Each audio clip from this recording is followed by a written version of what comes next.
Hello বন্ধুরা, শুভ্রাজ diary থেকে আমি শুভ্রা নিয়ে এসেছি তোমাদের জন্য আরও একটা ভিডিও। তো তোমরা সবাই কেমন আছো বলো। অনেক দিন পর আজকে আমি আসলাম। আজকে বিপত্তারিণী পুজো, তাই ভাবলাম আজকে একটা ভিডিও করি তোমাদের জন্য।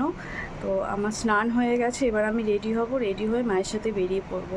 চলো দেখা হচ্ছে তোমাদের সাথে। এই যে দেখো, চলে এসেছি মায়ের মন্দিরের কাছে। লাইনে দাঁড়িয়েছি আমি, মা, অনেকজন এখানে রয়েছে।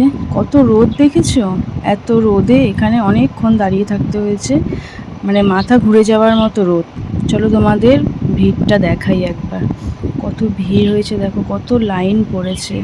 তাও আমরা তাড়াতাড়ি বেরিয়েছি, একটু তাড়াতাড়ি বেরিয়েছি বলে এতটা কাছাকাছি এসেছি, মন্দিরের ভেতরে ঢুকতে পেরেছি। আরও যদি দেরি করতাম হয়তো পেছনেই দাঁড়িয়ে থাকতে হতো এতক্ষণ। এটা হচ্ছে একটা বৌদি আমাদের পাড়ার, খুব মিষ্টি বৌদি।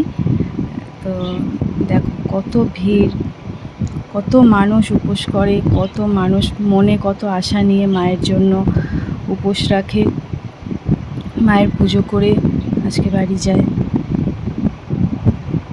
আমাদের এখানে এই একটা মন্দির বলে সবার এত অসুবিধা হয়, এত ভিড় হয়। এইখানে ঠাকুরমশাই ব্রতকথা শোনাবেন, তাই সবাই গোল করে বসে এখানে ব্রতকথা শুনবে।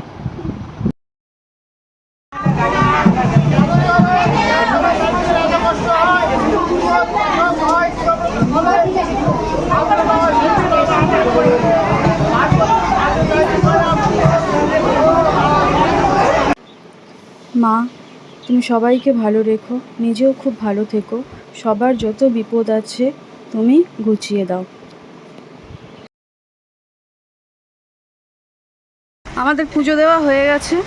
এই যে মা, এত ভিড়ের মধ্যে ঠেলাঠেলি করে পুজো দেওয়া হলো। এবার বাড়ি যাচ্ছি।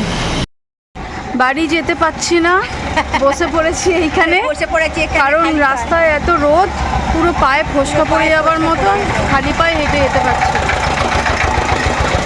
তাই ছেলেকে ফোন করে বললাম যে ব্যাগে করে আমাদের দুজনের চটি দুটো নিয়ে আয়, আমরা একটু পরে বাড়িতে যাই, না হলে যেতে পারবো না।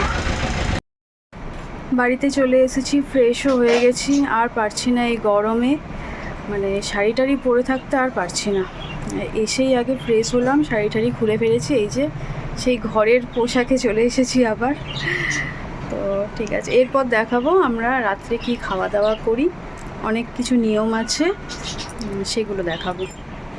বলেছিলাম না নিয়মের কথা, এই হচ্ছে নিয়ম।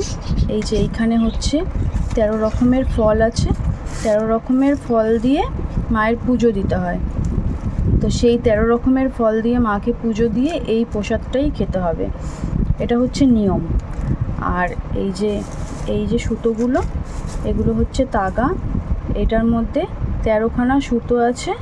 আর এই যে দুব্য, 13খানা দুব্য দিয়ে, আর এর মধ্যে গেট আছে 13খানা দিয়ে একটা তাগা বানানো হয়। আর নিয়ে রেখে দিতে, আর এইটা পড়তে হয়।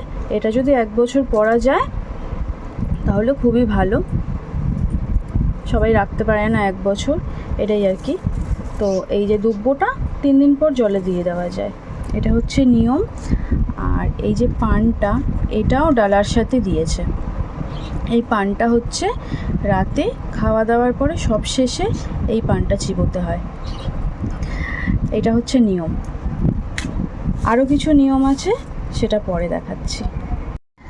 এই যে বাকি নিয়মটা হলো 13খানা লুচি খেতে হয়। তো 13খানা লুচি তো খাওয়া সম্ভব না। আগে মা, দিদা এদেরকে দেখতাম যে ছোট ছোট করে 13খানা লুচি করতো, সেটা খেত। তো এখন ওটা করতে সময়ও লাগে, ওই জন্য 13খানা লুচি থেকে এরকম ছোট ছোট করে টুকরো বার করে আমরা এটা খাই প্রথমে।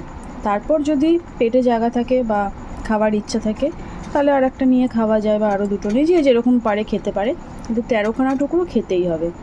এটা হচ্ছে শেষ নিয়ম, না সরি, লাস্ট নিয়ম না, এই নিয়মটা আছে, এটা লাস্ট নিয়ম। এটা হচ্ছে পানটা তোমাদের দেখিয়েছিলাম আমি, যে এই পানটা দিন শেষে রাতে খাওয়া দাওয়ার পর এই পানটা লাস্ট খেতে হবে। তো এই পানটা খেয়ে আমি নিয়ম শেষ করব। তো এবারে বলো ভিডিওটা আমার কেমন লাগলো তোমাদের, কমেন্টে জানিও। আর যদি ভালো লেগে থাকে একটা লাইক, কমেন্ট, শেয়ার করে দিও। আর হ্যাঁ, আমার চ্যানেলটা সাবস্ক্রাইব করতে ভুলো না। Thank you, tata.